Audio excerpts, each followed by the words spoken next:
નમસ્કાર વાલા વિદ્યાર્થી મિત્રો, સ્વાગત છે તમારું મેથ્સ એન્ડ ઇંગ્લિશ યુટ્યુબ ચેનલમાં. આજે આપણે ધોરણ 7 ગણિત વિષયના મૂલ્યાંકન પ્રશ્નપત્રની અંદર પ્રશ્ન નંબર 5 અ અને પ્રશ્ન નંબર 5 બ નું સોલ્યુશન કરવાના છીએ.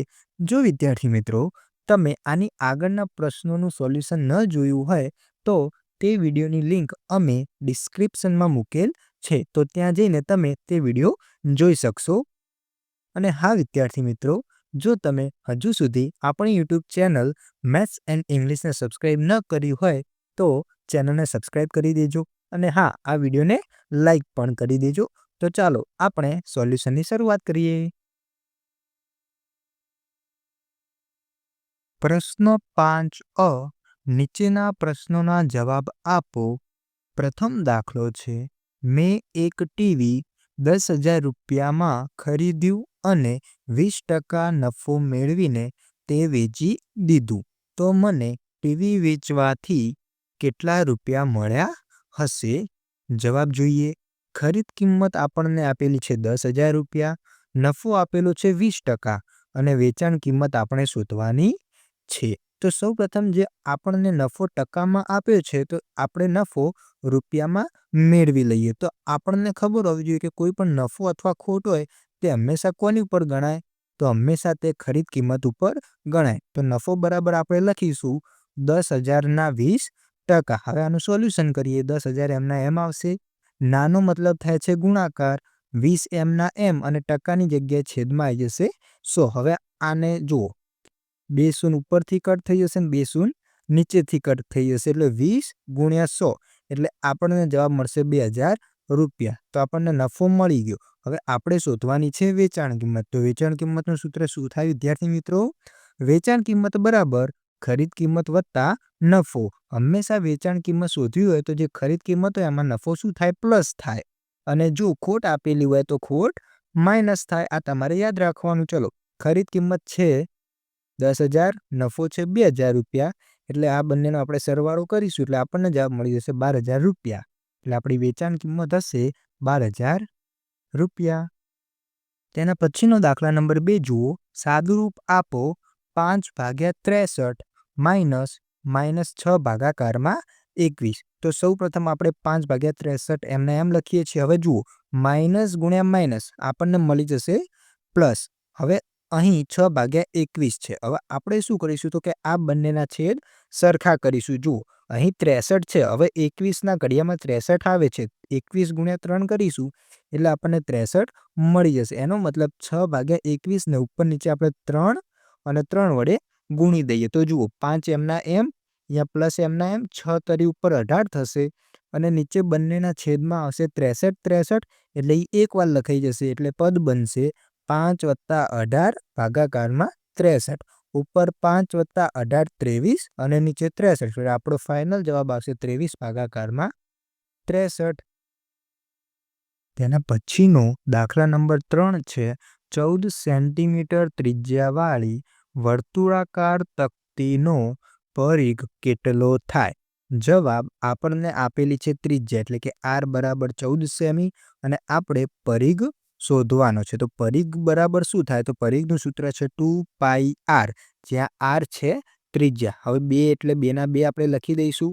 ત્યારબાદ પાઈની કિંમત 22/7 મૂકી દઈશું અને આરની કિંમત આપણને આપેલી છે 14, તો એમની એમ મૂકી દઈશું. હવે જુઓ, 7 દુ 14 કટ થઈ જશે.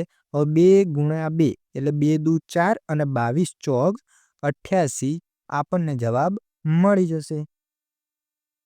ત્યારબાદ દાખલા નંબર 4 છે, એક રકમનું 12%ના વ્યાજના દરે 3 વર્ષનું વ્યાજ 1,800 રૂપિયા થાય છે, તો તે રકમ શોધો. એટલે કે અહીં આપણે મુદ્દલ શોધવાની છે. શું શોધવાનું છે વિદ્યાર્થી મિત્રો?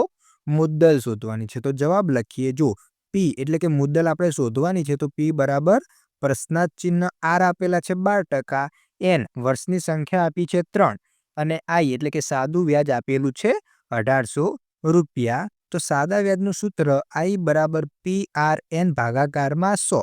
આપણે શોધવાના છે પી, એટલે આ સૂત્રમાંથી આપણે પીને સૂત્રનો કરતા બનાવીએ તો P બરાબર લખાશે I ગુણ્યા 100 ભાગાકારમાં RN. હવે કિંમત મૂકી દઈએ.